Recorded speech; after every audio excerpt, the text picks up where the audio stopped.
I'm going to kick off the YouTube stream.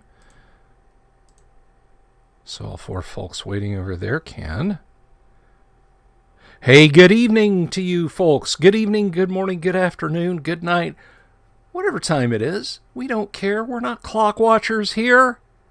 How you doing? It is the Wastrel Wednesday live stream of the Crazy Gibberish. I am your handsome, Husert, hairy host, Bill Sylvie, and this is my Australian strongman, dictator of the wastes and negotiator for the guzzling, Mr. Kyle Schuant. Kyle, how in the hell are you?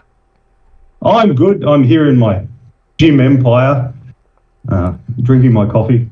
Excellent. On a cold winter's morning. All good. Excellent. Yes, it was. It's a brisk 91 outside where I'm at. So we're gonna switch soon, though. I mean, Florida doesn't. We get like 11 days of winter anymore these days. But yeah, we'll switch, and then you guys will be cooking. You know, I'll be sitting here dressed. So you're telling me that North Face doesn't have a store down there? No, but there's an outdoor, like travel adventure or something kind of store where you can buy kayaks and mountain bikes and expensive Mountain bike? You're in a swamp. Rock belaying gear, all that stuff that looks so wonderful hanging on the wall in your garage. And they do sell North Face there,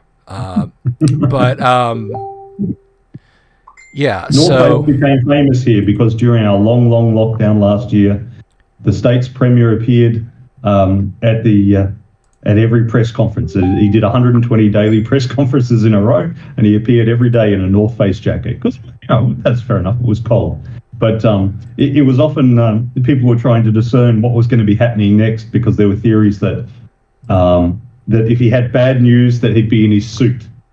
But that if he had good news, he'd be in his North Face jacket. Right. I don't think it was that at all. I think when he stayed too late at the office, he didn't press his suit, and so he just, oh damn! I didn't even iron my shirt. I just put the North Face jacket over it. Go for that rugged politician who cares, not afraid to do a press conference with rolled up sleeves and a North Face windbreaker look going. Yeah. I'm reminded of Frank Miller's Batman Returns, which is a phenomenal, or Batman The Dark Knight Returns, phenomenal comic book. Everybody should read it. Everybody should read it. It is an amazing comic book by the amazing Frank Miller and Lynn Varley. And there is a bit where the United States comes under nuclear attack by the Soviet Union. Miller never names who the president is during this time, but based on his drawings and the mannerisms and everything else, it is presumed to be Ronald Reagan. And he, the EBS, the president speaks to the nation in the event of such an emergency. And what has happened is the Soviets have resorted to a limited EMP attack on the United States. And you got the 27 minutes or whatever it is flight time from Siberia to North America. And what the reason they've done this is because in an island nation, unnamed island nation in the Caribbean, it's given a name, Corto Maltese, but I think it's a very obvious stand-in for Grenada, which, of course, the United States, we sent troops in to stop American medical students from getting their degrees from a shady medical college there. But, and I mean, honestly, if you're going to deploy U.S. troops anywhere to stop something from happening, stopping a bunch of very bad doctors from flooding into the U.S. healthcare system is as noble as any. But I always just assumed the Marines wanted to meet the young co-eds. That's probably very true also. But anyway, poor profile, man. Poor profile. So, yeah, the nukes are flying. Reagan's on TV appearing before the nation. And Miller draws the frames of Reagan talking as though the camera is slowly panning, like pulling back. And as it's going out, you're realizing that like there's the, 4x3 TV frame that we had back before, everything was widescreen. And it's pulling back and it's pulling back. And you realize there's a frame inside that frame. You're like, okay, there's a little bit of a white frame because Reagan's face is framed in white. And the camera's pulling back and pulling. And you realize, like, he's wearing a full, like, rad suit.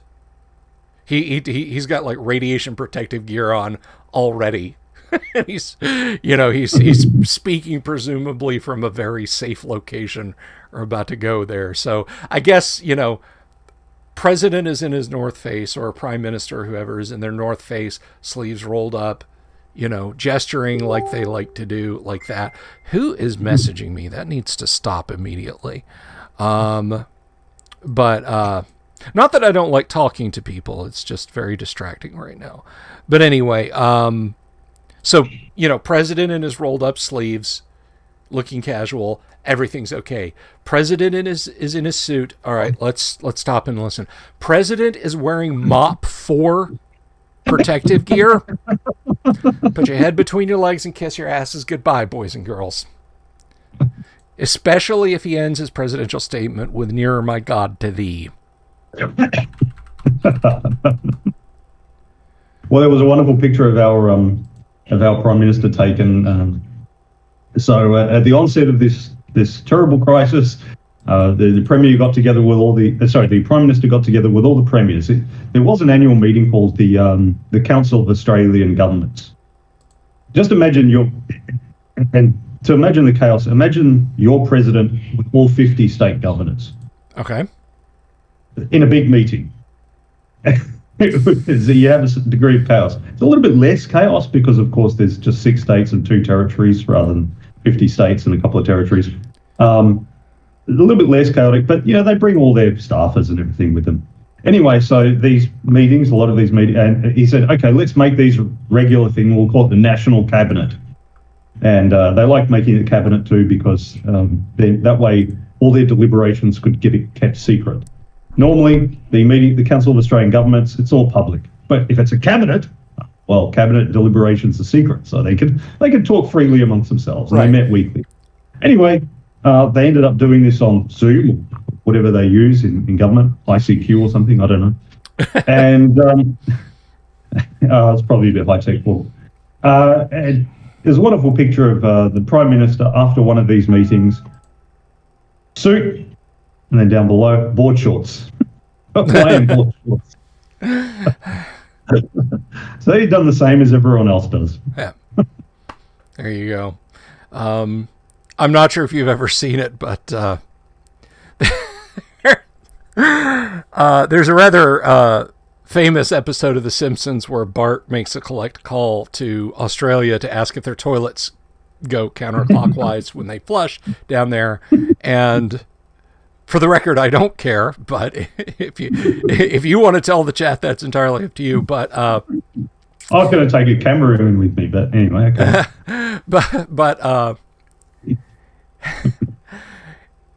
he forgets about the call. He literally sets the phone down and walks off. So it's like a 19-hour collect call to Australia, and the little boy that he called in Australia is explaining to his dad, well, the American Council of Plumbing called me. I had to answer the phone. And he says, I'm going to have a talk with our prime minister about this. And he walks out in his backyard, and there's a pond, and there's this fat guy naked floating on an inner tube in the pond, and he yells, "Hey, Prime Minister!" So I don't know if you guys are board shorts casual. That's awesome. It's a step up from cartoon nudity. I mean, yeah, it's there's that. It's fairly informal here because our prime minister isn't like your president being elected for those 4 years and then he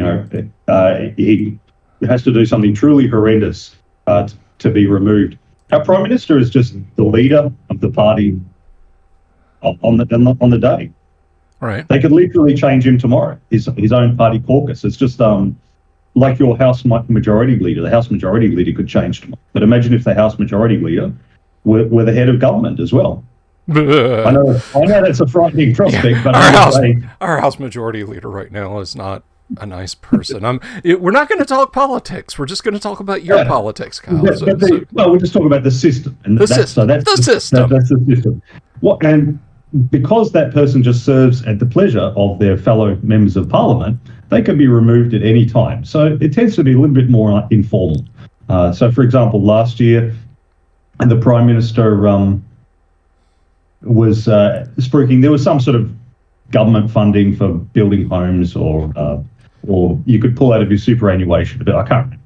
Anyway, it was something about housing. So he stood in this like relatively new housing estate. And, because they've got to film the ad or whatever at the right spot. He couldn't just talk about it in his office. He had to be standing in front of some newly built houses. Sure. And so he was standing in this guy's yard talking to the camera. And then when he was on the news, and the guy poked his head out and said, "Hey, mate, I just mowed that. It's off." And Simon's, terribly sorry, and he got off. That's which is the thing to do. Very, very, very good of him. Yeah, so he told the Prime Minister to get off his lawn, basically. That is. I don't know who the guy voted for, but yeah, it's because the guy can be replaced at any time. He doesn't have to have hundreds of police types swarming around him to protect him, because if he dies, it doesn't really matter. We'll replace him tomorrow, and it doesn't. There's not a guy following you around with nuclear codes or whatever. So right, when you've got a parliamentary system and no nuclear weapons, you can offer Prime Minister. I mean, we had one go for a swim one day and never come back. Harold Holt. And they did search and rescue for about a week. Maybe he just swam to New Zealand and opened a surf shop. You don't know. Well, you don't know. There are conspiracy theories that he was picked up by a Chinese submarine because he was actually a communist agent and stuff. I didn't realize that I didn't realize that Lyndon LaRouche worked in Australian politics also. No. Every country's got their crazy conspiracy theories somewhere. It's just sure, we don't necessarily hear about them. I think that's been dropped now. I think it's pretty well accepted that he swam off and drowned. Anyway, so they did search and rescue for a few days and then declared him, missing, presumed dead. And held a ceremony for him, and his wife and his family mourned him, and they chose a new Prime Minister. They chose a new guy as head of their party and was a new Prime Minister. And then later, they built a swimming pool and named it after him, the Harold Holt Memorial Swimming Pool. That's... Well, Sure. I mean, why not? Why not? Well, it is sometimes brought up as an example, like he was probably pulled by a rip. That there's an apparently calm part of the ocean that looks nice to swim in, and it's calm because there's a deep current that's going to pull you down. Yeah. The right along our coast, we get that current. We get that the Gulf Stream current just blasting up our East Coast here in Florida, and it's pretty much a spectator sport to go out and watch tourists, and I don't just mean tourists from up north. I mean people from inland in Florida who just don't go to the beach that often, who don't realize that no, it's not like, ooh, it's tugging at my ankles. It's, ooh, why is the shore 6.5 miles away now? The same thing happens in Australia. Yeah. You guys have got the EAC. Well, I don't know about the particular currents, but the basic thing is tourists. If somebody has drowned in the ocean, it is commonly a tourist or an adult migrant. So someone who's come from India or something like that, it's not those countries, it's just that they didn't grow up with swimming lessons. Because they came from Mumbai or something like that, and they weren't near the coast, and they didn't want to jump in the river either. So they didn't grow up with swimming lessons. So their kids then go to swimming lessons. Their kids won't drown, but mum and dad drown. They just, oh yes, I'll just go for a nice swim in the ocean. That'll be pleasant. And then the poor guy is carried away. Yeah. But Yeah, and then there's the sharks too, but that's another story. Yeah. Just in case anyone was curious, and I can sum this up. Everything in Australia wants to kill you, except the people. Most Australians I've ever met and interacted with, Kyle included, are the nicest people in the world, and I think they're just the people want to kill you as well. That's why they disarmed us. I see. Okay, all right. Well, that makes more sense. Secretly, we murder it, and if without that, then we'd have a civil war by now. Fair enough. You were mentioning the guy leaning out and yelling at your PM to get the hell off his lawn. And that brings to mind one of my favorite movies of all time. I would put it in like my top 25, hands down, is the excellent Apollo 13. And Kathleen Quinlan played Jim Lovell's wife. I cannot remember the actual lady's name, but she, by the time 13 rolled around, and it just like stuns me that, first of all, I'm phrasing it in the sense of by the time Apollo 13 rolled around. We were sending men to another planet, effectively. I mean, you can make the argument, well, Bill, it's a moon. It's not a planet. It's another freaking body in space. And yet by 1970, people were like, so what? We've been there.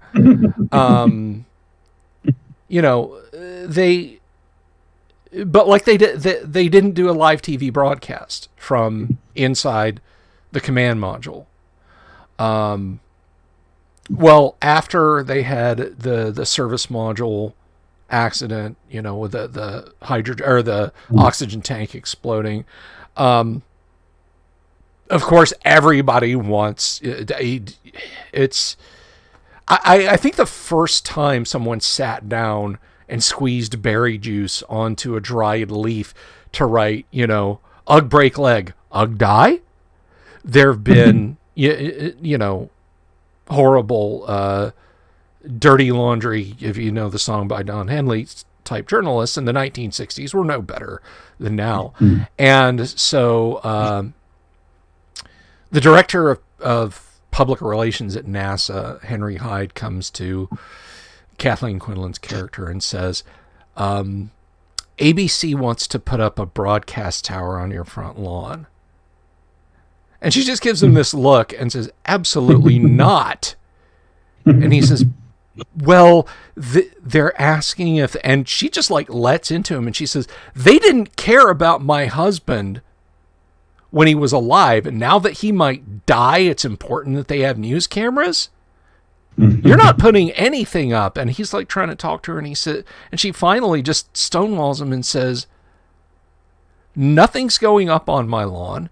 If you want to debate it, you can ask my husband when he gets home.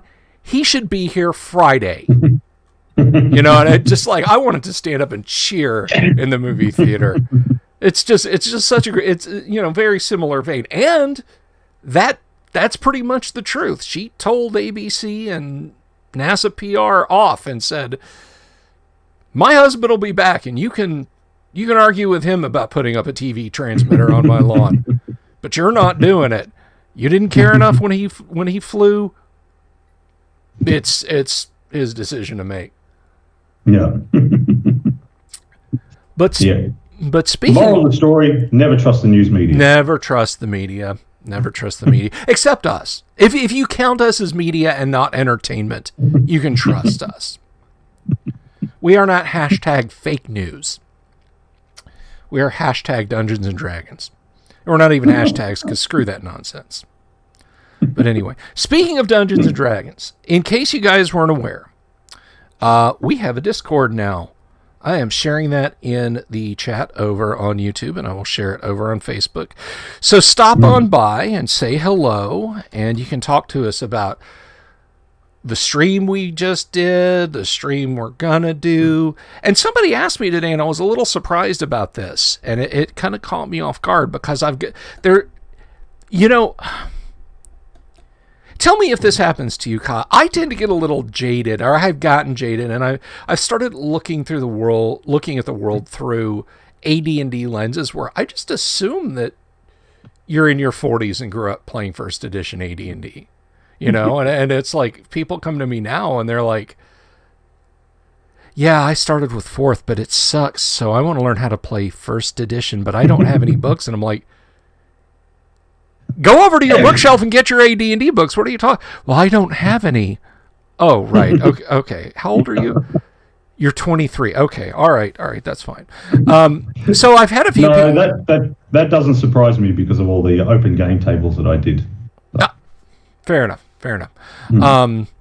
And so yeah, I had a couple people say, "Can I ask questions about gaming stuff in here?" Absolutely. The Discord isn't just for blowing sunshine up mine and Kyle's ass. That's not my kink anyway. I can't speak for Kyle. But no, please, if you have a question, if it's something that we haven't covered on a live stream, whether it's about D&D, gaming in general, the only thing I ask is no politics, no real world. All right, none of that shit gets in. Leave it at that. I don't care what side of the aisle you're on. I don't care which camp of culture war you're in. Unless you're one of those people that wants to tear down classic role-playing games because you think they're problematic, then I do care. Don't bring that shit in. But yes, absolutely. Join the Discord. Stop on by. We'll talk about the shows, post-game, whatever.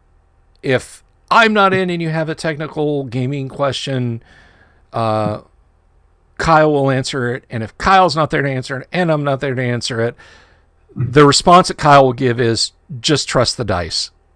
Yeah. Just trust the dice.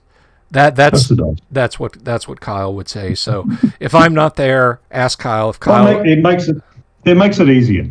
It makes it easier. There was it does. I've noticed a few threads on discussion forums lately where people say, basically, where it comes down to, I've done X, Y, and Z, and now I'm getting these problems with the players. And it's like, well, the problem is that you did X, Y, and Z. It's not the players as such. The problem is that you did X, Y, and Z.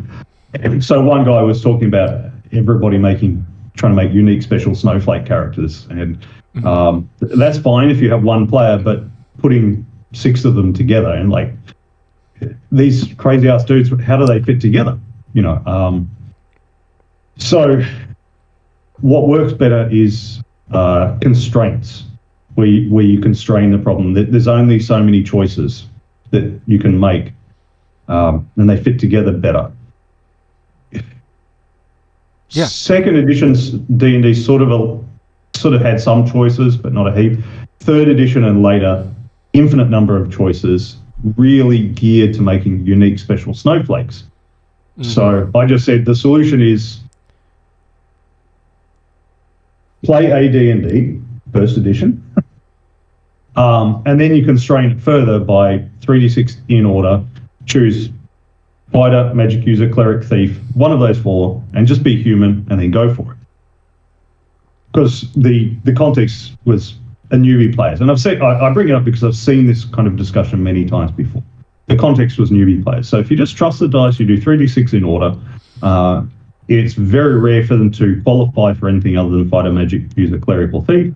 And quite often you might even not qualify for any of them, have to re-roll. And then that constrains things. There's only so many ways that they can go. And then you go ahead and you play for a bit. Now, if you have a steady group of the same several people for a bit, okay, then they can start branching out and doing some different things. Maybe then 46 drop the lowest and that sort of stuff. And, you want to play an illusionist, you want to play a paladin. Maybe that starts to make more sense. But my view is you begin by keeping it very simple. There's only so many things you can do. Get good at that, and then start branching out into more complexity. Mm-hmm. And I think this is one of the things that AD&D or basic or expert do well, which is that at first level, there's only so many things you can do. There's no feats or anything like that. The magic user gets 4 spells, only 3 of which they'll actually have to cast because you don't have to worry about read magic. Mm-hmm. But they get 3 spells, and they have to choose one to cast that day. And the cleric gets about a dozen spells to choose from, but they still have to choose one each day. And then, you've got a few weapons to use, relatively few choices. As you go along and your character levels up, you then have more things that you can do. You might have multiple attacks per round, you have more spells that you can cast, and so on. You've got more things that you can do. But by that stage, you, the player, are kind of in the hang of things, and you can handle the extra complexity. Yes. D&D is basically the role-playing version of starting with checkers and building into chess. At first level, you're playing checkers. Yep. It'd be like, I'm just going to control the pawns while somebody else controls the other pieces, So you graduate up. As your character gets higher level, your character can do more things, but you're now better able to handle the increasing complexity as well. People will tend to think of D&D's leveling up as just increasing what you can do, getting a bigger stick kind of thing. And that's true, but it is also increasing complexity. There are more and more things that you can do. And I think many modern role-playing games, they front-load a lot of that complexity, like GURPS and stuff did that, where you have to basically read the book cover to cover to be able to create a character. You've got all that complexity straight up. And then you've got others where they don't have quite as much complexity, like D&D 3.5, but you've got to kind of plan your character's career, because this feed is a prerequisite to this other one, blah, blah, blah. You've got to plan ahead their career. So the solution in many cases is just go back to D&D and trust the dice. Go back to first edition and trust the dice. But it could equally be, RuneQuest or something like that. Anything published before the early 80s is generally going to be relatively simple. So that's why I say, trust the dice. You just begin by keeping it simple. Now, if you want to add complexity later on, great, but start with keeping it simple.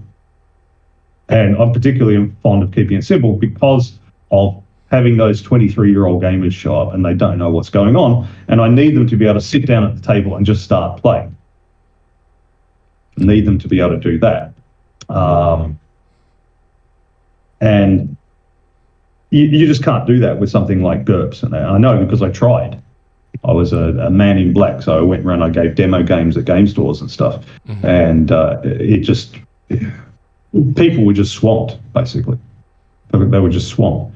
But D&D, you could just sit down with anyone. You can sit down with your old mum or whatever and sit down and play, and she'll get it. She may not be interested, but she'll get it. It'll make sense to her. Right. So, that's why we keep banging on about these old systems. They got it right the first time. I mentioned briefly last week, and I've had a more thorough look at it, Donald Featherstone's Skirmish Wargaming. Mm-hmm. And it looks like a thick book, but in fact, these books are, most of the book is just scenarios. So for those who don't know, this was written in 1975, and it was designed for wargaming where you'd have maybe a dozen figures each. So as in the cover picture, that might be your whole team. Redcoats versus Zulus, or it could be Saxons versus Vikings, whatever you like. The rules cover all that. And they mentioned keeping the mechanics simple. History shows that battles have often largely been decided at 50 paces or less. In other words, you can have a small game table. And they talk about 20-sided die, but they use percentile dice. And they talk about how we considered having morale rules, but the morale rules occupied 8 pages by themselves, so they got rid of them. They decided that was too complicated. The whole Skirmish Wargaming rules is 8 pages, from pages 15 to 23, and 23 is just part of a page, and that. Right.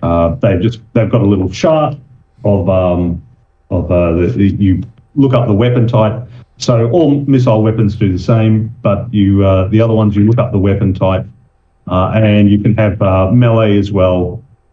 There's different weapon types and stuff in there. Okay. Anyway, it's 8 pages, relatively simple. The rest is scenarios. So in the first one, you've got Vikings, 850 AD, the Viking Raiders, and they call it a cast list, cast of characters. So the individual figurines will have names. Rolf, a veteran. There's 3 levels. There's novice, average, and veteran. Rolf, a veteran. Bjorn, a novice. One-handed broadsword. Guthrum, a veteran. Weapons. Short throwing hammer, short-handed one-handed axe, and broadsword. So all they do is have that. And then, so they're pretty simple rules, but they've got a name for each guy. They don't have any rules for advancement. How does your novice become an average or a veteran? They don't mention that. They just mention that novices don't have experience, or they're people who just can't learn. And then there's they said that most of them will advance to average, and very, very few will advance to veteran.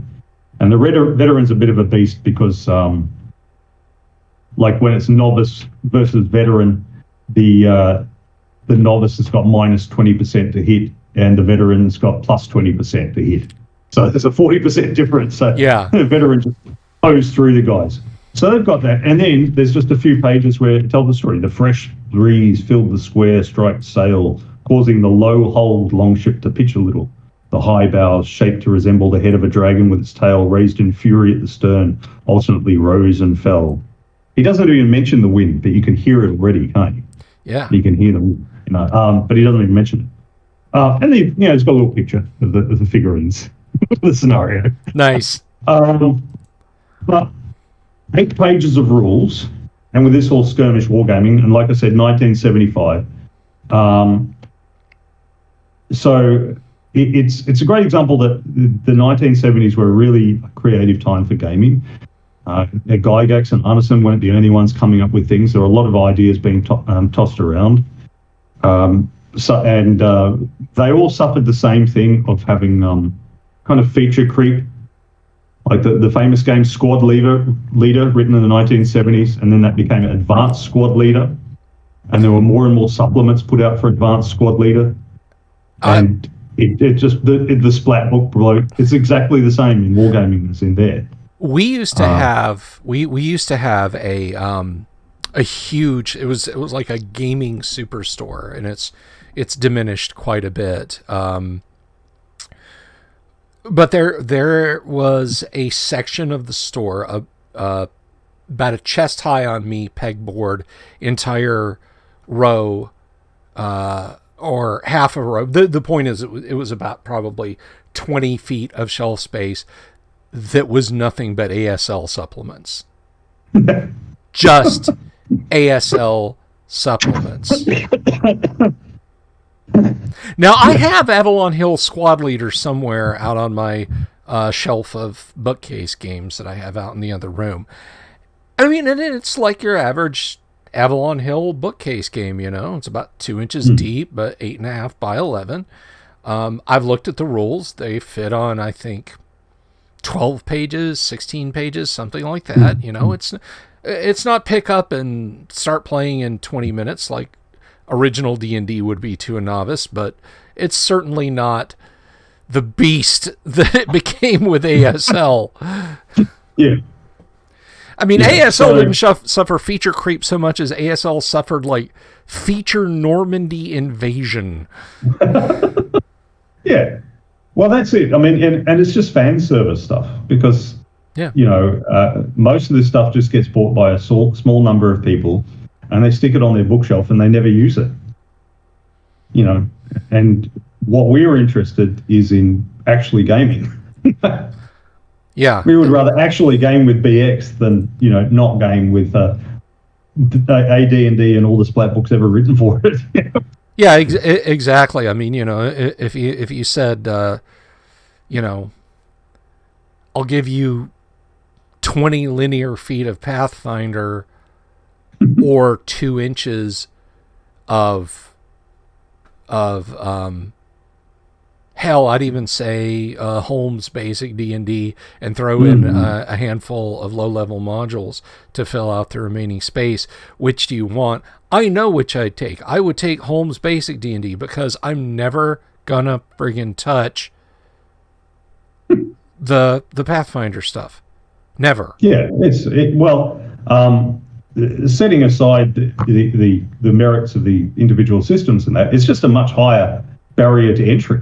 Yeah, and that's why. I mean, I'll tell you straight up, and for the listening public, and I am prepared to watch our concurrent viewers drop to -1. Like literally, they will take away viewers from previous streams. When I say this, I have played Pathfinder for like a couple of months long scenario. I had a lot of fun because everybody else was managing the rules. I was just saying, I want to do this cool thing. Okay, roll a d20, Bill. All right, you're good to go. They kited me along in the rules, and we just went along with the adventure, and it was a lot of fun. But I would not have fun if they said, you want to come and play Pathfinder with us? And I said, sure. And they said, make sure you have system mastery. I just said, I won't be there. Whereas conversely, if you said, hey, I'm going to run Holmes basic D&D, make sure you have system mastery. I said, I'll be there with bells on. I'll know that system inside and out. So yeah, I mean, yeah, it does. It has nothing to do with the system and just everything to do with the fun or not fun of learning the system. Mm-hmm. And Pathfinder is not fun to learn. Yeah, well, like I said, just barrier to entry. How easy is it to get into things? Yeah, and you would think at its core with Pathfinder, like if you dig deep down enough through the wires and belts and electric motors and ductwork, Pathfinder being Dungeons and Dragons, that you could grok it pretty easy. But that's not the case. No. Look, and every hobby does this. Okay, so powerlifting, for example, which is the 3 barbell lifts of squat, bench press, and deadlift. Mm-hmm. What happened back in the 1970s as it became more popular, guys were like squatting 500, 600, 700 and on up pounds, and it was wrecking their knees. So they started wearing wraps around their knees to protect them. And, once they wore wraps for a little bit, they realized, hey, I actually get another 50 pounds out of my lift if I do the wraps really tight. Kind of bounces off. My knee kind of bounces off the elasticity of the wraps. Yeah. And then they went, what if I had like briefs made of canvas or something? Maybe that'd help a little bit too. And at no point did any of the judges step in and say, look, you're using mechanical assistance for your lift, so no, stop that. So it just got more and more ridiculous. I've got a friend who does equip lifting, and I remember seeing him hanging from the rack. Like he's got this bodysuit thing, and he climbs into it, and he hangs it from the rack to sort of jam himself more tightly into it. And there are guys who, when they're wearing, so they've got a bench shirt and a squat suit, and the bench shirt, they're like this when they do it, and they need to have about 315 pounds on the bar before they can even touch their chest, because there's so much elasticity into it, they can't push it up. And as they added more and more equipment, the lifts got bigger and bigger, and the number of participants dropped and dropped. Well, yeah. Because you had to not just learn how to use one of these damn things, one of the barbells, but you had to learn how to use all the gear as well. You had to buy the gear, which is more expensive, and you had to learn how to use all that gear because there are particular techniques for it.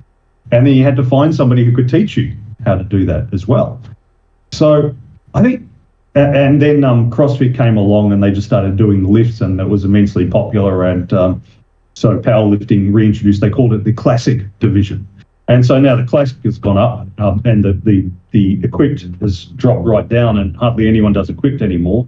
And some of the classic lift records are now bigger than some of the equipped ones, just because of the lack of participants in the equipped. And so the moral of the story is, by making every hobby has got this tendency to drift off into, irrelevance by just adding more and more shit to it that nobody really cares about and can be bothered with.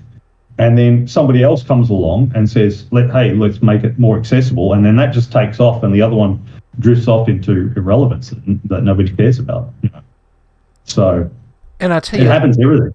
Happens with everything. You're 100% right, and you lead into something. I'm going to get on my bully pulpit, and I'm going to thump it a little bit, and Deacon Schuant, if you want to throw in an amen, that's you absolutely do. I see a lot of bullshit out there in social media land, which I try to engage with less and less, unless it's talking to you guys, Kyle included. Unless I'm talking to you guys, I care about y'all. I don't care about doom scrolling on Facebook or wherever, and I sure as shit I'm not going back into that Twitter again. But I see a lot of bullshit out there where, and this has just become more and more prevalent. It's a battlefield in the ongoing war of Kulturkampf,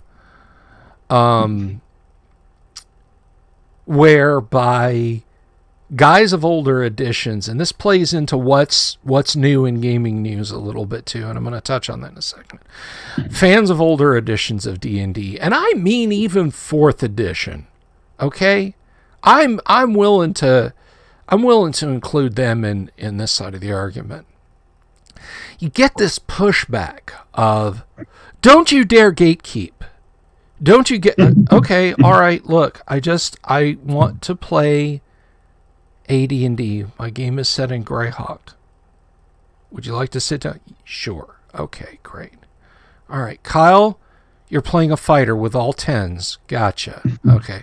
Bo, you're running that dwarven assassin you want. Awesome. Cam, you're playing that half elven bard. It's all great. It's all good. Great. So here comes the new person. I'm running a half Eladrin, half tiefling sorcerer tinker. Hold on. Okay, all right. Hold up. Hang on a second. Let me. That person did not even bring snacks. And that person, we know that person. They never do. Or worse, the unique special snowflakes never bring snacks. Question. And they usually don't even have their own dice. Question for you, Kyle. We're going to pause, and then we're going to jump back into my polemic. Yeah. Is not bringing snacks better or worse than bringing snacks, but they're kale? This is the "Can God make a rock so big even he can't move it" question for you, Kyle. So you don't have to answer it immediately. Well, my guy Aaron, he used to make a thing of so when we gamed in Good Games in the city, it was a sort of it was a Korean building, I guess, because so Good Games had a floor, or not it'd be like a big section of the floor of it, and just above us was this Korean language lesson school or something, and below us was like this migration thing, and there was a Korean store, and he used to always a Korean convenience store, and he used to always go to the Korean convenience store to get snacks, and he'd come up with this strange stuff, and there was this one, I don't know what the ingredients were, but it was shaped like Cheetos, but they were a muddy brown color. So these little round oblong, muddy brown things. I don't know what they tasted like. I couldn't bring myself to. Yeah. So I think it probably would have been better for him to bring no snacks at all. Okay, all right. So yeah, if you're going to pull shit like that, no snacks. Yeah, well, but I mean, it was a conversation starter anyway. Even if it was discussed conversation, but still. So the person who didn't bring snacks, and then you stop them and you say, okay, Jim or Jane or,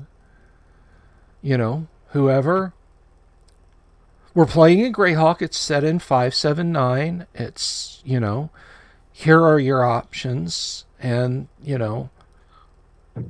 they might, and roll up their character, but they're immediately, they're on Twitter on their phone when it's not their turn. Because everybody gets to shine at one point. You're not running, some astroturfed bunch of superheroes. The thief, when the fight is over, checks for traps and picks locks, and he's the hero then.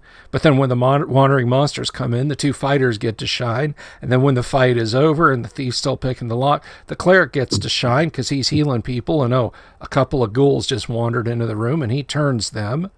And the magic user casting sleep on the kobolds to keep them in line. It just, it just goes. So this person, because they're not shining at that moment, they're on Twitter and they're saying, I can't believe these guys are gatekeeping. Hashtag no gatekeeping in tabletop. No, that's where you're making a mistake there, Bill, because they don't do it during the game session. Whenever they do it. Granted, they do it afterwards. They do it afterwards. They do it afterwards. They do it afterwards. So they do it afterwards because that person comes along, and then afterwards you email everyone who came and said, thanks for everyone for coming. We look forward to seeing you next week. And some people reply and go, that's awesome, I'll be back. And some people reply going, that was nice, thank you, I won't be coming again. That one doesn't reply at all. But you see their reply on Twitter. But you see their reply on after Twitter. Your email. That's it. So not only are they talking about gatekeeping and that, they're doing this sort of sly little psychological backstab. Yeah. You know what I mean? They're not straightforward like, I like that or I didn't like that. So, see you next week or I won't, whatever. It's not straightforward. It's this sneaky, So, this blows up, and the next thing you know, you get, some muckety muck, some mid-level brand manager from Wizards of the Coast is posted on the official Twitter and this, that, and the other. We won't tolerate gatekeepers. And all of us guys, and again, as painful as it is to say this, even from 4th edition backwards, hell, I would say even some 5th edition guys are like, we weren't gatekeeping. We were making the game more accessible. We are the ones who started with the simple systems. We are the ones who said just show up with a bag of combos and a box of those funny dice that come with a crayon. And maybe a little lead miniature you'll never paint. We are the ones who started come and be with us. We are the ones who were open. We are not the ones who are bombarding you with 600 pages of options that, you've got to know. Yeah. It's like, I'm going to play Bob the Fighter. A fighter? Yeah. Are you sure you don't want to play an arcane dagger duelist instead? Who's like half succubus? And I'm like, yeah. No. Well, and it's also not gatekeeping either in terms. It's the whole gender and race and sexuality and everything thing that people talk about these days. That usually didn't get mentioned, and when it was saying, yeah, that stuff doesn't matter. Like in the classic Traveller book, it says, there's a note on gender and race, and it says you can be any race, any gender, and it has no game mechanical effect on play. None whatsoever. I mean, when they get, it makes no effect on play, and I'm always against that. Just the other day on a forum, there was someone bringing up once again, that in D&D maybe women should have lesser strength. Oh, but I'd give them more charisma or something like that. Yeah, okay, you're a heterosexual male, we get it. You like women, that's great. But that doesn't mean they're inherently more charismatic or less strength than it. Like, oh, but it's realist. Like, okay, like one of my favorite computer games, Last of Us Part 2. It's got this big butch bitch as one of the protagonists. Yeah. Right? They used a CrossFit chick, a roided up CrossFit chick as a body double, or whatever they call it, body model, whatever they call it in computer stuff. Anyway, and everyone's like, oh, stick in that. It's like, okay, the setting is zombies that become zombies because like a fungus got into their brain. Cordyceps is what that's called. And when it grows enough, it completely blinds them, but they can still find you by echolocation. They do this strange clicking noise in their throat, and they can still find you. And eventually they grow big enough to, be a big bloated thing and shoot spores at you. And they can be in the basement of a building for 25 years with no food or water source, and still be wandering around and still jump on you when you come in.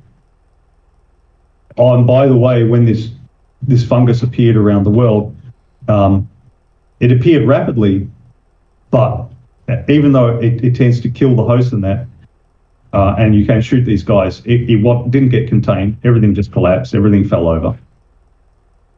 And 25, 30 years on, there's still petrol out there for cars. That's still working. You've still got working Humvees. You've got plenty of working firearms. You've got a hydroelectric plant that keeps going. Half a dozen people can keep this hydroelectric plant going. Yeah. And, there's no mention of a mass famine and so on. And your main character, in order to complete the story, the main character will probably kill about 100 people. If you're really sneaky and really try hard, and if you play multiple times and you memorize the movement paths of all the foes, you could get it down to a dozen people maybe. But they're going to kill about 100 people. And when you get wounded, all you have to do is duck behind some cover and wrap a bandage around your arm. You're all good to go. You don't have to worry about ongoing injury or limping around or infection or anything like that. And so on and so forth. Oh, and by the way, you find random pills lying around in old gas stations and stuff. You take those pills, and then you're able to choose a new skill that you've learned. You learn skill by taking random pills that you find lying. We did that a lot in college, kids, but don't emulate us. But there's a chick with big muscles. That's all right, but there's a chick with big muscles. It's like, guys, come on, And I think the same thing about D&D. It's a world with fireballs and dragons. Who cares? Yeah. You put in those rules. All you're going to do is going to bring up this stupid discussion that doesn't really matter, because you roll 3d6 down the line and nobody's going to get 18 anyway. So it is this stupid discussion, this shit that doesn't matter. They alienate, annoy half your players, at least half your players. And alienate female players. What the fuck for? If you want it to be realistic, okay, player's handbook, well, luckily the pages have come out. I'm going to tear out all the spells, and the Dungeon Master's going to tear out all the magic items. Monster manual, I'm going to tear out every monster except for humans and animals, because it wouldn't be realistic. By the way, after third level, you don't get any more hit points. Because you wouldn't want it to be unrealistic, would you? Yeah, exactly. Let me tell you, it's D&D. You don't want realism. Fuck off. Yeah, for our view, and Kyle, you've probably seen this before. There is a roundly mocked game called fantasy wargaming that a couple of college students in Britain in the mid-1970s tried to put together a realistic fantasy role-playing game set in, like, 9th century England. And it incorporated some English myths, but it incorporated what they felt. They looked at D&D and found that D&D wasn't realistic enough. So they included a bunch of realism. And it's terrible. If you guys know the book I'm talking about, Fantasy Wargaming, it is terrible. And I feel so bad for them because it was rightly badly received. It's one of those books that you should own for a little while just to experience how awful it is, and then get rid of it, sell it at the used bookstore so someone else, it's just, you keep it going like The Ring, but just boredom and frustration ensues and not death. But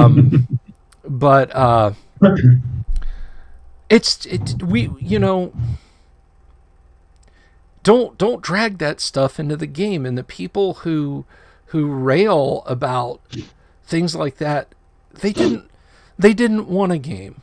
So if you say to me, Bill Sylvie, you're a gatekeeper, yes, I want the people who aren't there to have fun. I want the people who come to my game. It's like being in East Germany and the Stasi show up in your beer hall. They're not there to have a cold one. They're there to make sure you're towing the party line. I don't want the Stasi in my beer hall. If you want to come in and talk a little treason, whatever you're doing, that's fine. And it's just another version of the D&D Satanic Panic back in the 80s. It's just another version of the same thing. So I think there's two bad directions that gaming can go into. One is just the endless splat books and endlessly adding complexity, and the other direction is to bring politics into it, or bring ideology. I mean, religion is just ideology with a god, and ideology is just religion without a god. But to bring ideology into it and start, whether that be Christianity or social justice or Islam or whatever, bring all this stuff into it, and it just makes it nasty. I think it's fair enough to have things within the game, within the game world. I think it's fair enough to have religious elements and political elements in it. But in the end, it comes down to individual people. The characters aren't going to be dealing with an ideology. It's not a tangible thing. It's relevant only insofar as it informs the actions of the protagonist or the antagonist. So the bad guy is a communist, but what makes him a bad guy isn't his being a communist, it's that he takes people and shoots them into a ditch, which he could have done with another ideology too. So he's a bad guy, we have to take him down. And it's exactly the same as in the campaign I had with the ape cult, right? He's a bad guy. It's not because he worships an ape. It's because he roasts people in a great brass vessel shaped like an ape. He roasts them alive for a sacrifice to his ape god. The dreaded brass ape. Yeah, that's what makes him a bad guy. Yeah, yeah. And he has the big orgy and turns into an ape to run away. When the PCs come and fight him, that's what makes him a bad guy. It's the bad actions, So we don't delve into, these religious themes or these ideological themes to talk about how this or that religion or ideology is more likely to create misery and suffering. Just deal with the misery and suffering in the game and try to stop it. He's the bad guy. He's the guy who deserves a sword in the guts or a bullet in the head. That's you've got to put someone in the game that the players are really happy to kill. I view that mindset as like, we just escaped our space station that we set to self-destruct. If just for a limited time, and it'll just regenerate itself and we'll have to fly back to it. But we just escaped that, right? And we're sitting in our escape pod breathing and looking at the flaming wreck that is the daily news and all this shit in the rear monitors, the camera pointed back, and we're like, thank God that's over.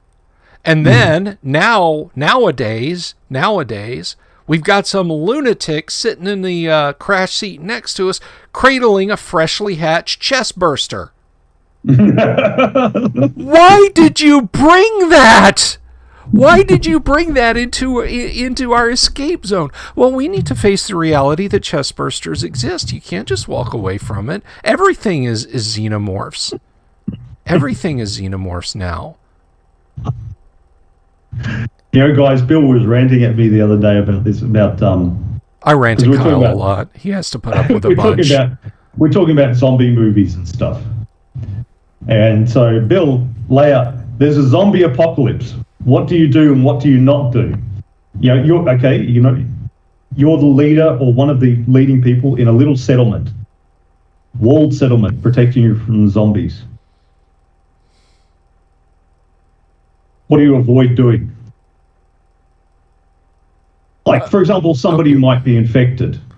Oh yeah. Nobody infected comes in. Yes. What if somebody says, but we could study it and then develop a cure? They go out. I throw them. Me and my strong men will bodily throw the scientist out of the compound that says, we have to study this. If I find he's got a laboratory and he's got the pathogen and he's got like a couple of zombies chained up, the zombies are getting eliminated. He's getting thrown over the wall. And what if somebody says, but aren't humans the real monsters anyway? Oh, I double kill them. They get extra killed. Hey, I guess you were right. I killed you. Yeah. I can't shoot him in the head. He was my friend. Then I'll do it. Because we were just talking about the things that keep showing up in these post-apocalyptic shows. I started watching The Barrier, and there's been World War III, and now there's horrible plague going around, and people get locked up in the city, and they need permits to go to work and blah, blah, blah. Anyway, someone's kid gets taken off him, and I looked ahead and I thought, why are they taking the kid off? Oh, because he's unemployed, so he can't look after the kid, supposedly. Oh, I've got a job now. Can I have my kid back? What kid? We don't know any kid. The kid's gone. And I read ahead in reviews, and I thought I better know what. And I read ahead in reviews, and yes, they're doing medical experiments on the kids to develop a cure for this horrible, deadly disease. And it's like, why? Why does that always happen in these shows? You know, we have to experiment on children, or in Last of Us. Oh yes, she's immune to the cordyceps, so we had to take her brain out. Like, whatever happened to a petri dish? You know? Yeah. Why is it always these fucking? Why are they always going to be Dr. Mengele? You know, if they are doing the medical experiments on the zombies and that, can't they just like take it? We'll grab the zombie, we'll kill him, we'll take a tissue sample, and then I'll go and have it in my level 4 biohazard lab, which is away from the main camp. Right? You know, why can't it be like that? You know, and in a petri dish. And no, I don't need any humans to experiment on. Yeah, you don't need to have a zombie chained up out there. You don't, you know. So we're just, because they have when you watch enough of these shows, you see how they're copying each other, even when they don't even realize they're copying each other. Like, I think the guys at the Barrier with the kids experiment thing, I think they're not developing a game world or a movie world setting. They're not developing a setting and then thinking, okay, given this, what then comes out of it? I mean, I remember reading ages ago that the basis of science fiction is saying, okay, if we just like change one thing, what comes out of it? You know, so you could easily have had, you know, I'm sure there are more than one science fiction story written about something like one of these. Like, if we had a personal communication device that we could carry around all the time and we could access the sum of human knowledge on it, what would that lead to? And you got some sci-fi stories that talked about that. You know, so you change this one thing. But what they instead do is they think, okay, well, yeah, so I think good writing will say, or good game mastering will say, okay, here's the situation. Now let's see what develops naturally out of this, develops logically. But what often happens in these stories is instead, I want a particular conflict situation. I want the dad looking for his daughter. Or I want the dad who has to decide between the fate of the human race and the life of his daughter, or something like that. How can I warp the story to make that conflict happen? And that is basically your railroad GMing. Yeah. You know, you want the particular fight to happen. You want them. There's this monster. You want them to kill it.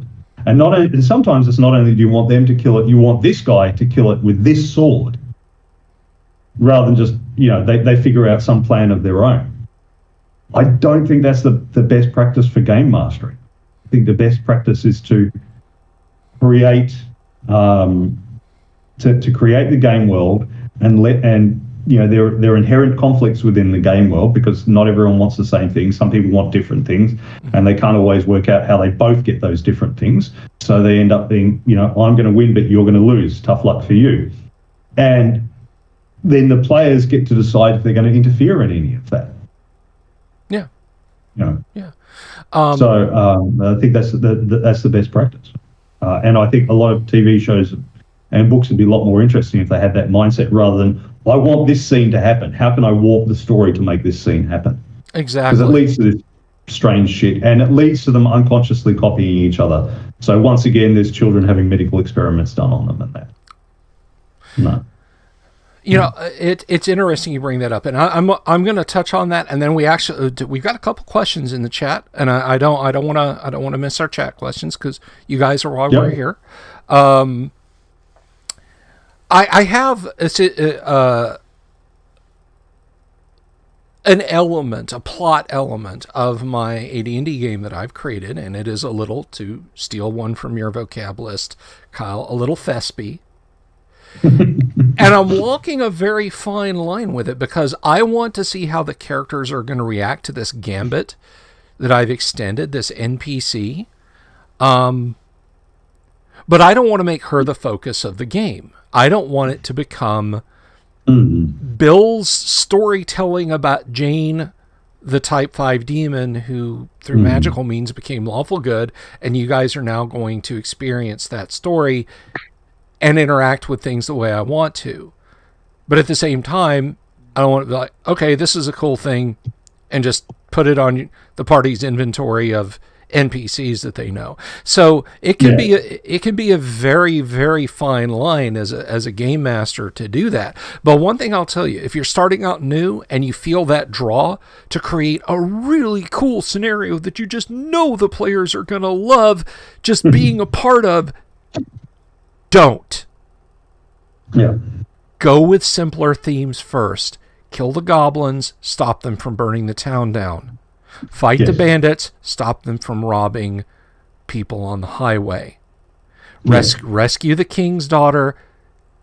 He's grateful and gives you treasure. Start with those elements first, because even I, 31 years a game master, 41 years a game master, am like trying to be super duper delicate with this thing. I have a lot of good ideas in my head, and I know how I would like it to unfold, but I'm not going to inflict that on my players because I don't want it to become Last of Us 2, you know?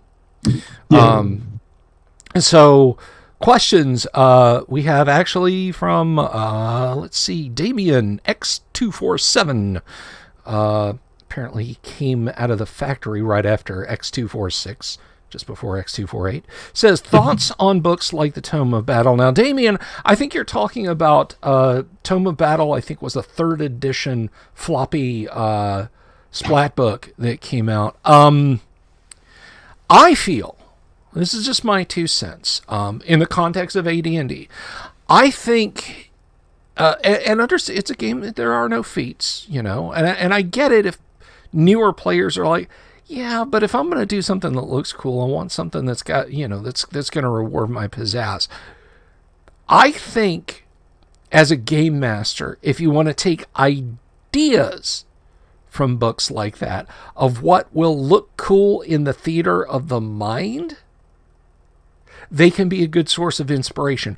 Do I think you need to bring those rules in to whichever? No, I don't. If a player says, look, I'm playing a real, Mandy Patinkin and Princess Bride kind of character, Inigo Montoya, and I want to, I'm going to move across the battlefield, so I'm in a room fighting orcs, and, I don't want to just say I stab one, I walk over to the next one, I stab one, I walk over. What if my character leaps onto the table and swings onto the chandelier and jumps down in front of the guy and kicks over the barrel of ale to make the floor slick and slides across like that? Let them do it. If you feel that it's going to give them an advantage, give them a +1 for a round. Or if you think that, your character wants to balance on the barrel and roll back and forth while he's dueling, you're going to have to give me a save versus paralyzation, or else off you fall. Yeah. And I'll give you a bonus on your roll if you've got a high enough dex. So using the books for inspiration for cool things is never a bad idea, but don't get fettered to them, because if you let the fighter, even if you port it back to AD&D or you're playing 3rd edition, if you let the fighter have the Tome of Battle, the monk's going to want the monk book. The magic user's going to want the magic user book. The cleric's going to want the cleric book. The thief is going to want the thief's book, the rogue book, and so on and etc. Then you got to go buy Dungeon Master's Guide 2, which was a book for 3rd edition. Or if you're incorporating all this stuff into an older edition, you've got to have a style of notes. And stuff that on its face was very cool and made for snappy seeming events in the game actually has the opposite effect and slows your game down. Yes. So Kyle, you end up with the GURPS game where the 18 combat rounds took three game sessions to do. You end up with that. There's too many options. It's just you end up with, the phrase I always use is, by the time you figure out if your character lived or died, you don't care anymore. So we don't want that. Got to keep things moving. Yeah. D&D is a game you want to keep moving snappily along. And I'll say any role-playing game. There are role-playing games you accept conceits of that things are not going to go, like 5th level fighter wades into a bunch of kobolds. Let's make him, just for the sake of this example, 5th level ranger. Steps into a room full of kobolds. Ranger's getting his level in damage. And because they are sub 1 hit die creatures, he's getting a number of attacks equal to his level. The ranger going into the room full of kobolds, the ranger's at 5th level, is going to kill every kobold in the room in a couple of rounds. You take a game like Rollmaster, that can't happen in Rollmaster. I'm not saying the person playing the ranger can't do it. It's just that fight is going to take 5 gaming sessions to resolve. But if you're playing Rollmaster, you come with a conceit that this is not a quick moving D&D game. But if you take a tome of rules and then apply it onto your D&D game, it can become like Rollmaster. And that's not a good thing. Yeah, I think, like I said, I'm a big believer in constraints. Just have a few things and do them well. That's why when I wrote mine, I gave myself the constraint of making it 48 pages. And then, when you take in the fact that, there's an introduction and there's a cover page and all the rest, is actually like 45 pages. So, but I deliberately gave myself that constraint, 48 pages, digest size, not the US letter size, but digest size. Mm-hmm. And with 9-point font. And I also tried to make it that I didn't have too many things where, you had to read on to the next page, that each page was a distinct thing. So for the careers, Army, 1 page. Police is 1 page. I gave myself that constraint as well to just stop myself getting carried away, because there's always more to write, always more to say. There's a great quote. For a long time, I thought it was about writing, but it was in fact about aircraft design.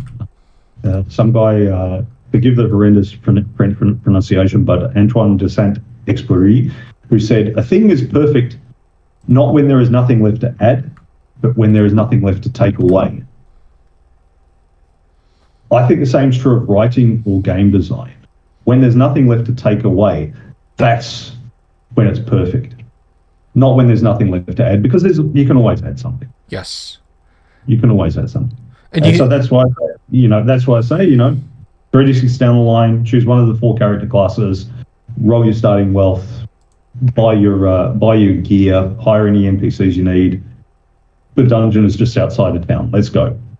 That's where you start. Now, obviously, you can, if the campaign goes on longer, you can add more stuff in. But bit by bit, like Bill said, because if you add that tome for the fighters, the magic user's going to want one, the cleric's going to want one, the monk's going to want one, and you just end up drowning in options. Yeah. You end up drowning in options. You don't want to have the Netflix effect. The Netflix effect. Yeah, well, it used to be the video store effect, but now it's Netflix, where you go to watch something and there are too many options. So you spend 45 minutes walking around the store or scrolling through all the different options, and you don't watch anything. You walk out of the video store without having borrowed any videos, or you turn off the TV without having watched anything on Netflix, because there were just too many options. So when you can do anything, you end up doing nothing. Whereas in the old days, when there were 3 channels, you chose something, you just watched it. Or if you went to your friend's place and you had 6 DVDs or videos, you'd choose one and you'd watch it. You'd take at most a minute or 2 to choose it. Yeah, exactly. So, I mean, sometimes a dearth of options is not it's not a good thing. And by the way, guys, get a copy of Conflict. I have linked to it. It's pinned in both chats, Facebook and YouTube, both. You can click that in the comments and go and get yourself a copy of Conflict. It is a fine combat adventure role-playing game. I have nothing but good things to say about it. Okay, what else did people talk to us? So- I don't see the ones on Facebook, but Chris says, I've run it for each of my kids, starting when they were 5 or 6. Well done, Chris. That's the way you should bring children up with D&D. Yes. Jack says, the old day advice to noobs was tell the DM you want to be a fighter character. When the DM says, but you can cast spells and this and that, tell the DM, I want to be a fighter character. That's right. Because like Bill said, as DMs, we attempted to add complexity. To go, oh, but we couldn't, no. Save the DM from themselves. Save the DM from themselves. Bo says if you mix coconut oil into your kale, it makes it easier to scrape off the plate into the trash can. Damn right. Just slides right off into the garbage. Chris said used to play with a guy in his 50s who just swiped Tinder during games unless there was a battle on.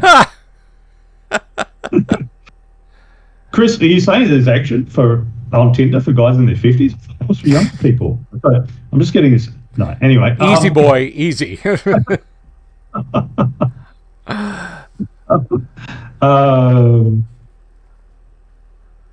would you play fighter character, says Jack again.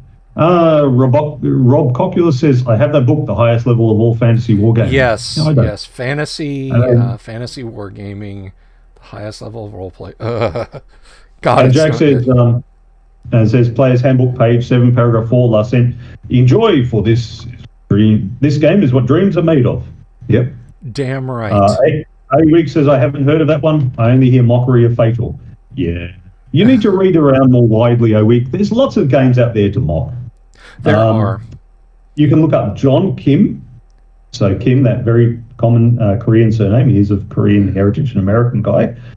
He's a lovely guy, a true gamer. He has a little bit of a tendency to thesp, but nobody's perfect. He has a website on Old Darkshire, I think it is. Anyway, you could just look at John Kim's list of role-playing games, and I think there's 1,500 of them. And then he has a list of all the free role-playing games, which is half as many again. Something like over 2,000 role-playing games that he's got listed. And he has even a sort of a sub-list of ones he has heard of, but has found no evidence to actually exist. He hasn't seen a copy or a web page or anything like that, but he's heard of them. And especially once you get into the non-English language games, there's going to be a hell of a lot like that. Like Magus, the D&D clone that's in Hungarian that I've got. Next time Bill's talking, I'll go and get it and show it to you guys. But yeah, so there's a couple thousand out there, and he won't have covered them all because there's all these little free games that somebody put out on PDF, and it was like 10 pages or something, and on their GeoCities webpage 10 years ago. Yeah. And it's all gone now. It's lost to the ether, I mean, I don't even have a PDF copy of some of the games that I've written because I wrote them 10 years ago, and they might be up on drive-through or something, but occasionally Clash sends me some money. Somebody's bought them, but I don't even have a copy anymore, and I wrote the damn thing. So whether anyone else has, I don't know. But so yeah, there's lots of games out there to mock if you want to. We did a whole live stream on Cinnabar once. What was Cinnabar? Yes. And the great Raven McCracken. Cinnabar. Yeah. One day.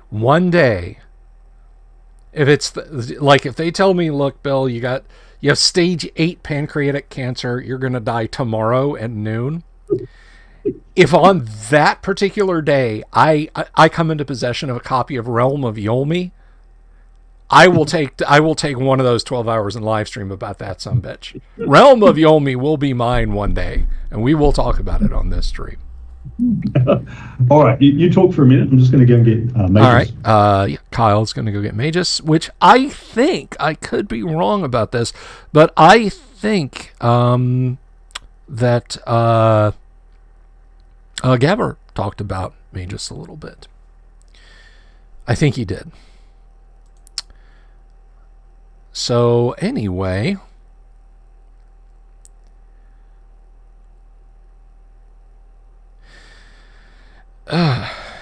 gosh. I got a funny comment here. I posted up for those of you who might be new. Maybe you cruised by. You're seeing this for the first time. I do. I catch up folks on ongoings in my Monday night AD&D games. I do a live stream about them on Tuesday afternoon, and then I will post in a few different places summaries of the games. And I do it once. I write an email to the players just so they don't come back and say, but I didn't think we did that. Check your email. And I posted one up on Reddit. Reddit has an AD&D group, and that's the only place I post anymore on Reddit. That's wonderful.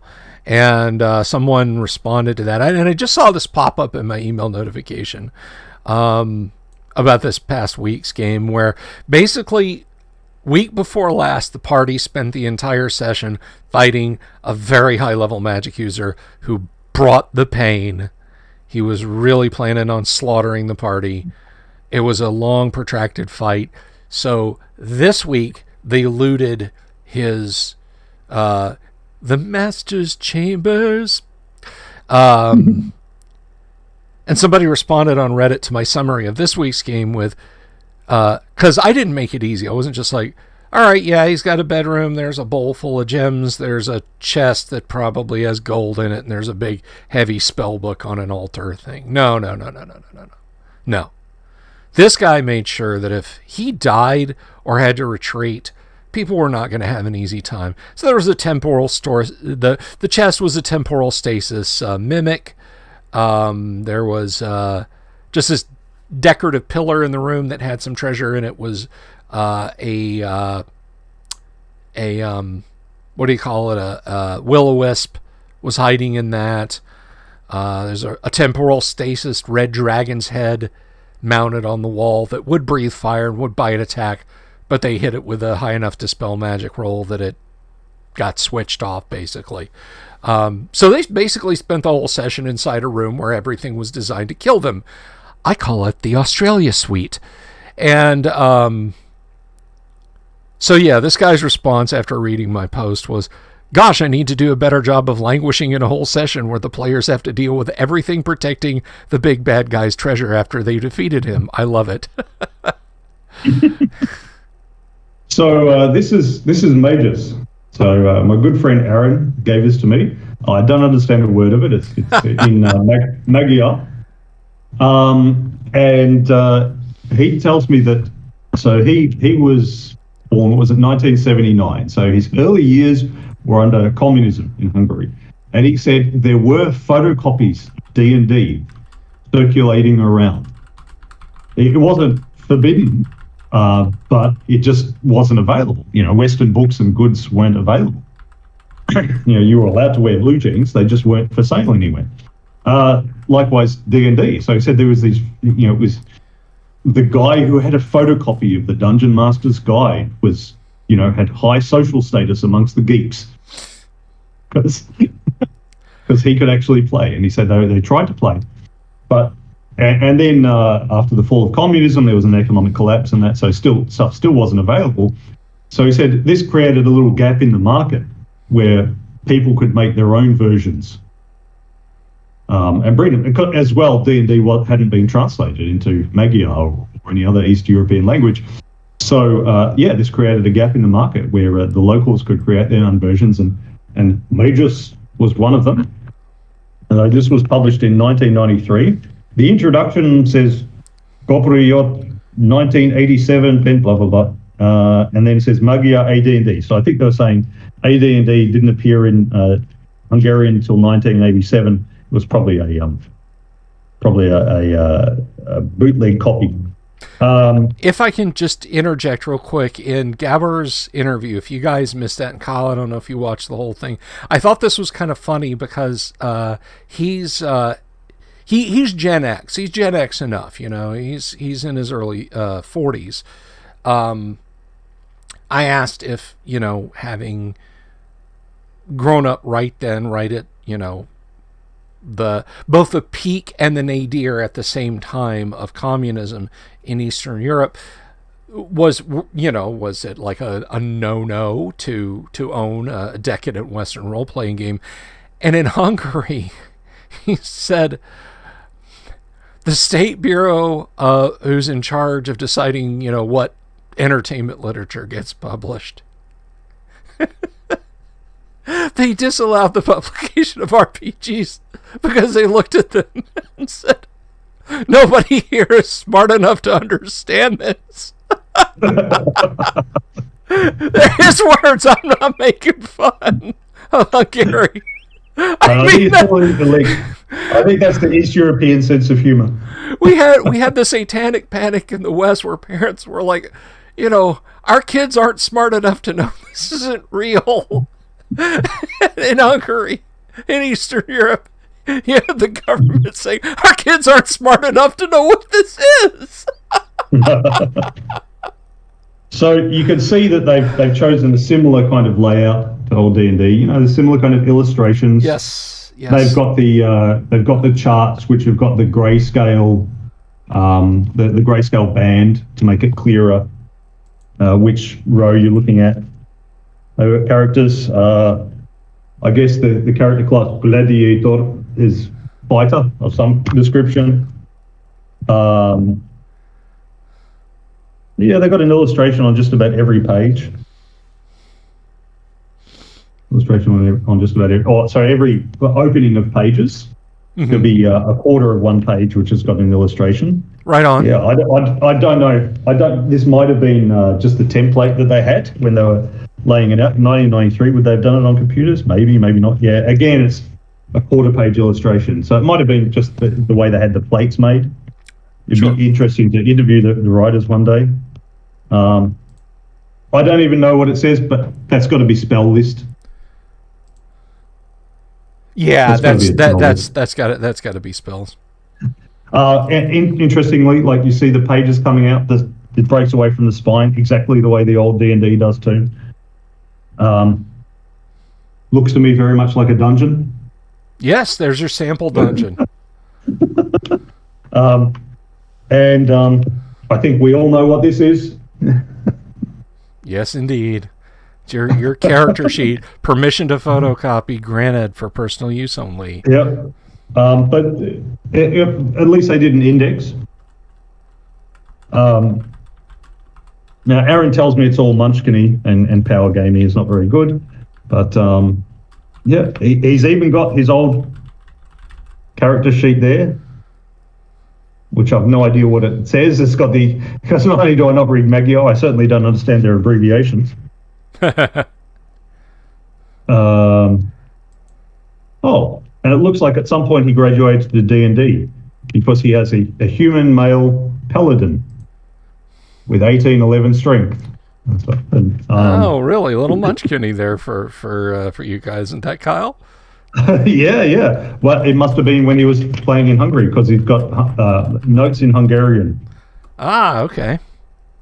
Yeah. So, but he's got a Thaco as speed, damage written with a damage for E.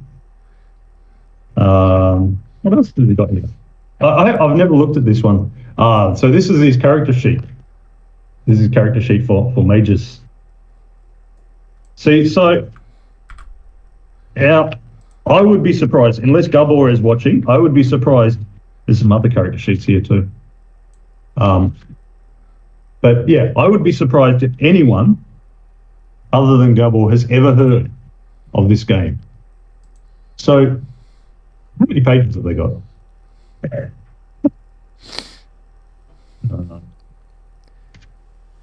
They stopped numerating the pages in the back with the character sheets and the character sheet. 410, and then they've got a map, a campaign map. 410, yeah. So there's always more games out there. There's always more to make fun of. And remember, if you're going to play Magus, just a few hours of gaming with a Magus system, and you too will say, Zagreb Ibn Zlotny Diev. So, yeah, it's not. I'm not inspired to learn Magyar just so I can play the game. Yeah, no. I mean, like you hear those authors who I learned ancient Greek so I could read the Iliad in the original Homeric Greek. And no, this. If I had a Japanese friend, if I had a friend who lived in Japan, spoke primarily Japanese, and he and I, could communicate, and I sent him a copy of Warhammer Fantasy Roleplay, the first edition. Hey, you guys like fantasy over there? Here, take this. And he was just like, I'm not fucking learning English to play this, dude. I would completely understand. I mean, it's just like, let's take stereo instructions. Let's stir in a whole lot of J.R.R. Tolkien. And now you learn how to read this in your native tongue. No. No. Yeah, but there's a hell of a lot of stuff out there, guys. And so that's why I said on Ishiro's one that if you want to write a game, you go ahead and do it. Nobody will buy it. Nobody will play it. If some do, that's the bonus. But you go ahead and do it. You don't worry about being original. You can't be original. You could just present things in a slightly different way, whatever. That's all right. That's all right. We listen to the same songs again and again. We go back and watch the same classic movies again and again. So that's all right. People don't want originality, really. They want the old stuff slightly repackaged. Well, I mean, and the classics are classics for a reason. I mean, yesterday I was puttering around the studio cleaning up here, and I don't want to get too distracted off on a tangent about the movie. But if you got YouTube Plus or Prime or Premium, whatever it is, it's some P adjective you can get YouTube where it's like $10 a month, and it's like no commercials. So like, unless the people making the video have monetized it in the middle, you don't get like the bumper commercials or anything like that. They're making their money off of you another way. But they have, oh look, Adobe Reader wants me to restart my computer. Maybe I'll wait on that. But they also have a library of films. Like, I can go watch Terminator on YouTube without commercial interruption, which is pretty damn cool. And I was looking for a scene from the best sports movie, or the best baseball sports movie ever made, which of course is Major League. Just yesterday, and lo and behold, YouTube was like, you want to watch the whole thing? I got it. I was like, shit, yeah. So, I blew it up on one of the monitors and just did my thing, and I watched Major League, and I watched it, and it, I sat there with a pile of steaming, hot out of the dryer, clean clothes on my lap, just sitting there getting cold and wrinkled, just watching it. It's a classic. Yeah, my son the other day, he asked to watch Magnificent Seven again, and I said, "Yep, sure, let's do it." And as it started up, I said, "So what made you want to watch that again?" He said, "Well, the other day, a couple of weeks ago, I watched The Great Escape, and you said it had a couple of the same actors, and I wanted to see which those ones were." And he could have just looked it up on Wikipedia or something, but no, he wanted to watch the whole thing again, so we could do that. Nice. And it's Steve McQueen and Charles Bronson. Ah, excellent. Okay, you punk. Love Bronson. But classics are classics for a reason, and the stuff that's made to last, it's gonna last. I think one of the smartest things that Gary Gygax ever did was listening to the sons of one of the vice presidents at Random House Books. They loved playing Dungeons and Dragons. They were college. It took them through high school into college. And when they heard TSR was going to make a new edition, they went to their mom and said, "You got to get in touch with this TSR company. This is going to be like printing money." And so they talked to Gary about what kind of books he'd like to have. And he said, "I want textbooks. I want hardback, durable textbooks." It's not the first one I bought in 1983, unfortunately. But I have a Dungeon Master's Guide over there that is vintage 1978. It is it is what the collectors call a true first print. Mm-hmm. That sumbitch is still tight. And the metaphor that I'm going for here is the game was made to last as long as the books. You know, the game and the books complement each other's durability. And I would wager that your, you know, buy the RPG PDF from us and we'll send you a supplement PDF, games that you have on your hard drive when your hard drive crashes. I would be willing to bet that you, dear listeners and viewers, won't give those a second thought. But you'll hang on to the books that have been around for 30, 40, coming up on, brace yourself, 50 years. So that's my 2 cents on the subject. Yeah. Gygax said folks want to play Conan and Arthur and so on. Others wanted to play Merlin and the rest. Probably. That's the thing, though, is a lot of people wonder about why there isn't more of X, Y, or Z fantasy. Gary was really into American fantasy. You know, the Paladin came from Poul Anderson, who, granted, was Danish, but, or was it Norwegian? I can't remember. I think, but he lived in the United States. He lived and worked in the United States and was a United States citizen. Fafhrd and Grey Mouser, creations of Fritz Lieber. You know, Fafhrd and Grey Mouser are awesome because they are Mary Sues of Harry Otto Fisher and Fritz Lieber. They would go drinking in Los Angeles in the mid 1940s and just literally like start fist fights, go to dance clubs, you know, get mugged, get in fights, blast up the, you know, the Mulholland freeway with, you know, their wives screaming in terror in the car. And then, you know, Fritz Leiber would sit down and translate that into fantasy, and we got the Fafhrd and Grey Mouser stories. Yeah, but I mean, apart from the illustrations, nothing in the game really says that. So this is a little bit from a blog. I said in AD&D, the description of fighter makes no mention of home culture or era. You get a little bit in the sort of the level descriptions and in the illustrations, but the actual description of fighter and the game mechanics of it make no mention of home culture or era. So is this a Saxon Thane in a line against Viking invaders? Is it the Viking invaders themselves? A lamellar-clad model for the terracotta warriors of Chin? French heavy infantry at Agincourt? A young squire daring to seek out and fight a werewolf? The girl fighting the Jabberwocky? A bronze-clad warrior of Sparta? A daring Amazon of the Crimea firing a bow from a horse at Greek invaders? An Iron Age warrior of Kush? A samurai? It doesn't say. You decide that. You decide that. So, yeah, couldn't there be more Conan? Couldn't there be more Merlin? Well, there could, but if they put more of that, then that kind of excludes the other stuff. Unless you have another supplement for the other stuff and so on and so forth.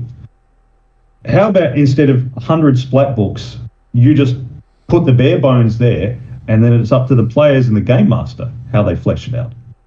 You know, I don't think we ever needed an Oriental Adventures for D&D because samurai's a fighter. You know, it's, you know, a ninja is a thief. A katana's just a sword, you fucking idiots. Yes, the katana's just a sword. Yes, yeah. I don't know how many of our viewers are old enough to remember the Great Katana Wars back in the 90s when, you know, the guys were going around in their long trench coats, and katana could cut through a machine gun or something. I don't know. Yeah, it's ridiculous. Yeah, the great. It's a long sword. Sorry, guys, it's a long sword. Yeah. So you just build the bare bones. You don't specify all that. You leave that up to the game master and players. They'll figure it out themselves. Whereas if you do this super detailed rule stuff, it never gets used. You don't use all those splat books with all the different stuff, or if you try to, it slows down the game immeasurably, and your campaign dies after a few sessions. Or they say, "Oh look, I've decided we're going to play this other game this week. We'll return to that campaign sometime later." Never return to it. But so that's the rules. But the same's true of the setting stuff, and that again, we've mentioned it before. The Tecumel is one of the maps, one of the ones that's much admired, rarely played, because there's just too much for people to get into. So that's why they don't include options for. But what if you're a samurai? What if you're an Iron Age warrior of Kush? What if you're an Amazon? Blah blah. Look, you're a fighter. Fuck off. You're a fighter. Roll 1d10 for your hit points. Let's go. Yeah. They got it right the first time. Well, I think maybe what I was kind of inexpertly trying to say was Gary was not. Gary's mythos he grew up with was more American fantasy authors and less, Lord Dunsany and Tolkien. He certainly appreciated them and appropriated from them at the right times. But no, you're absolutely right, Kyle. You're absolutely right. It's what you put into it. I mean, the title for fighters, the level titles are very nice. But you notice, and I always point this out, and I pointed this out when we began the How to Play D&D series, which is still going on, by the way, for those of you who are interested. That's still a thing that's happening. But the fighter's first level is veteran. He's been around. He knows which end of the sword goes into the monster and which end you hold on to so your fingers don't fall off. Everything going forward from that point is just fluff that you and your DM agree on. It really is. Again, bow-slinging Amazon in the Crimea, samurai, setting aside the conceit of firearms, is he a cowboy in the saddle, squaring off against an Arapaho raiding party? Is he an Arapaho trying to drive those pale-faced invaders out? It's just up to you and your DM. That's what's important. Yeah. So. And Rob says my sword goes to 11. So. Well, Rob wins. That's a million internet coins to Rob. Payable. Although, as Ray says, it becomes more than a sword when worn with a trench coat. Yeah, I had to throw the Trilby wearing fat beard quote. While you were having girlfriends and partying, I was learning the sword. Yeah. So you're a virgin? Okay. Exactly. Virgin with a sword. There is a. I can honestly not remember the name of it, but I always thought it was hilarious because it was a poke in the eye at fat beards with those kind of things, and it was a spoof on Japan itself. But there's an anime, there's a young girl, because of course there's a young girl, there's an anime, but she lives near I think it's Kadena Air Force Base in Japan. Her village is right up against it, and there's some vampire shit going down, and one of them's chasing her down the street, and she's a trained vampire killer because of course she is. And there's this antique store that is almost exclusively visited by U.S. servicemen. And she passes by periodically, and there's this beautiful katana on a, katana holder, whatever you call it, the wooden rack dealy. Looks like a gun rack for the back of your pickup truck, but it's all carved dragons and shit, and it has the sword sitting on it. And in a fit of desperation, she breaks out the window of the store, grabs the katana, draws it, and the bad guy swings his katana, and hers literally bends like a bendy straw. And she yells at the top of her lungs, "Shit, a fake?" So, again, it's this antique store that sells exclusively to American servicemen with this horribly expensive and ornately detailed katana, and it's just tin. You know, it's just like tin. It's not meant to be used.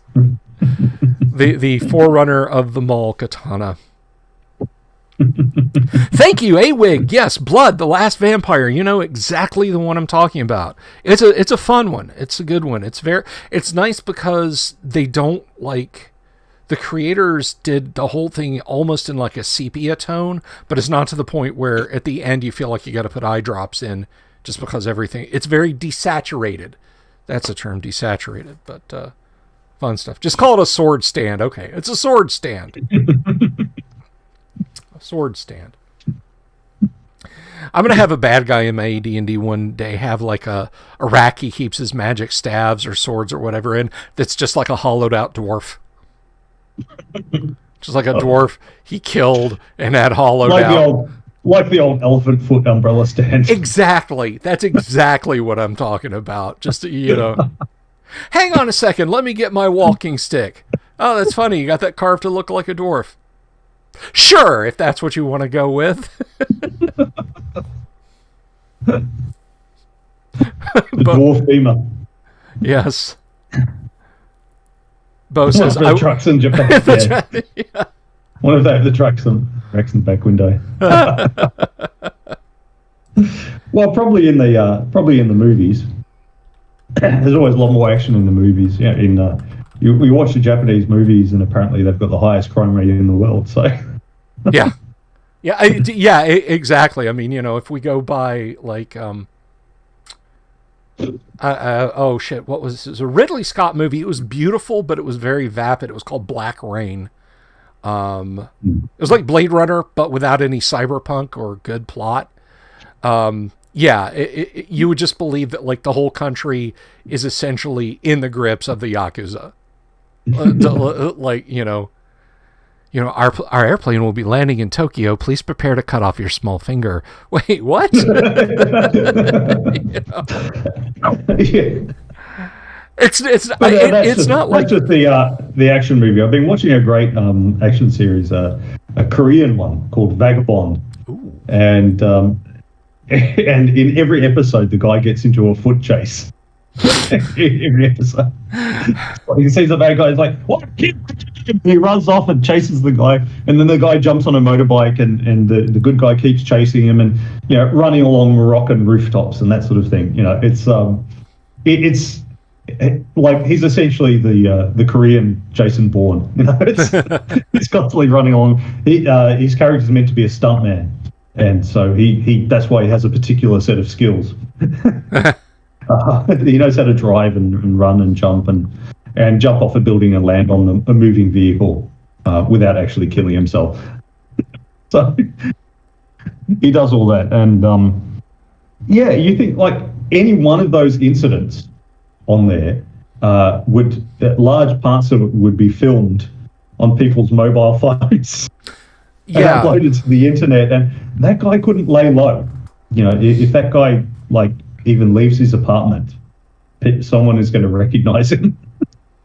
He's going to be on the news. You know, it's sort of, it might make sense maybe in Morocco or, you know, parts of rural Morocco where they don't have at least rural Morocco where they won't have mobile phone coverage. But you know, when he's running around having those adventures in Korea, everyone's going to be taking pictures.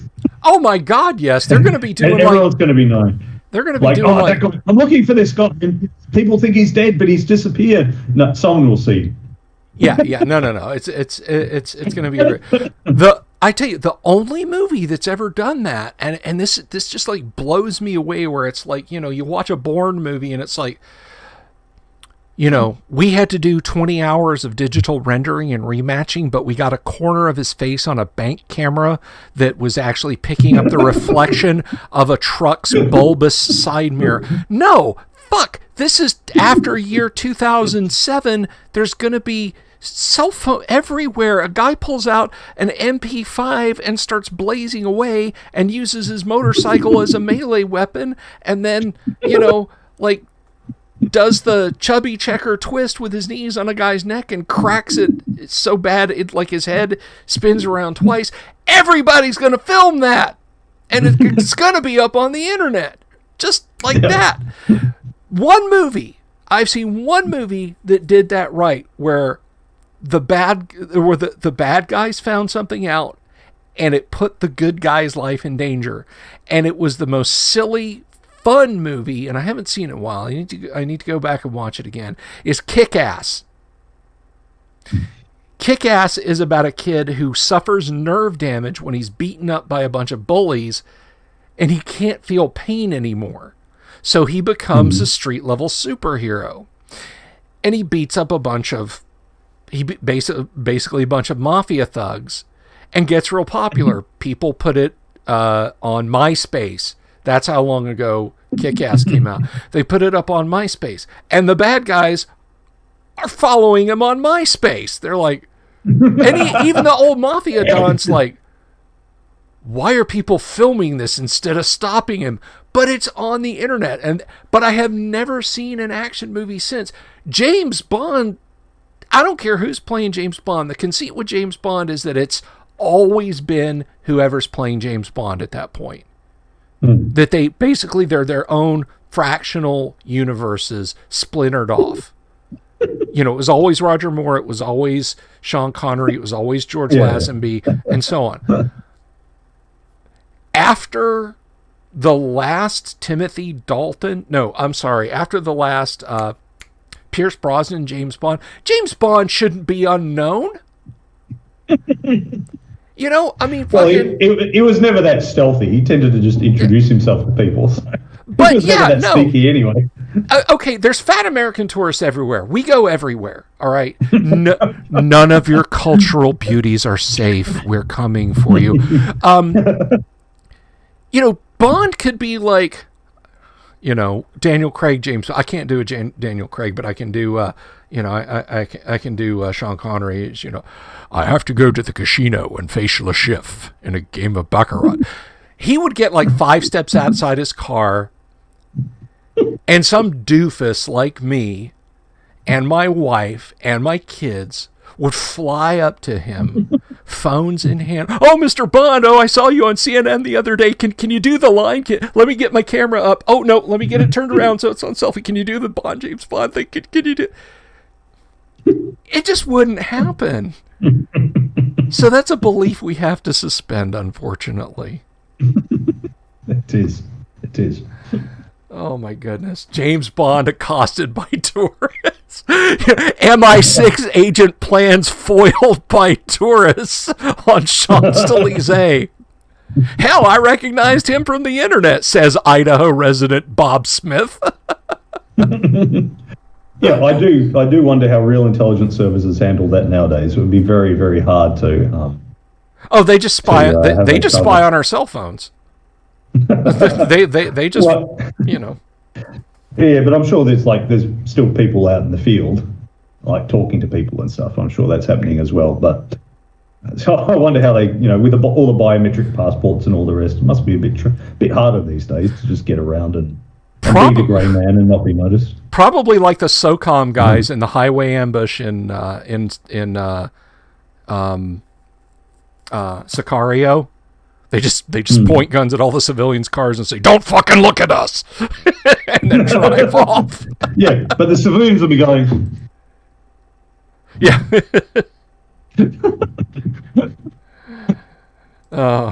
Damien says, "This is why my superhero characters wear a full helmet instead of a mask." Jack Photon David Niven is the best Bond. He's one of the best Bonds. He's the second best Bond. Roger Moore's the best Bond. David Niven's the second best Bond. Anyway. So once again, I think in our little fun house, our little clubhouse that we invited you guys to, Kyle and I have managed to solve all of the gaming problems in the world. Please stop screwing things up so we don't have to do this every couple of weeks. Kyle, what do you got for us next week? Do you want me to kill another AD&D character, or do we want to play some conflict? What do you think? This one. I've got it all written out. I've got a 10-foot pit for you. All right. All right. Okay, guys. Well, tomorrow, Alan Grohe will be here. Alan will be here talking about Greyhawk and his stuff that he's done. Alan worked on Delta Green, which is a fantastic apocalyptic modern horror role-playing supplement for Call of Cthulhu, and we're going to talk to him about his contributions on that and about Greyhawk and other stuff that he's got going on. So get your Greyhawk questions warming up in the bullpen, because Alan is the guy to ask. Friday, we are back to class. We will be talking about multi-classing and dual classing on Friday, and that'll take us through the week. So I think we're going to call it an evening there. Kyle, you got anything imparting, my friend? Let the dice fall where they may. Let the dice fall where they may. Trust the dice. Absolutely. Guys, thank you so much for being here. It's always a joy. Kyle Schuant, everybody. He is the better part of the Wednesday night shows. Kyle, thank you for being here. And peace. I love you all. And we'll see you next time. Take care. Ciao.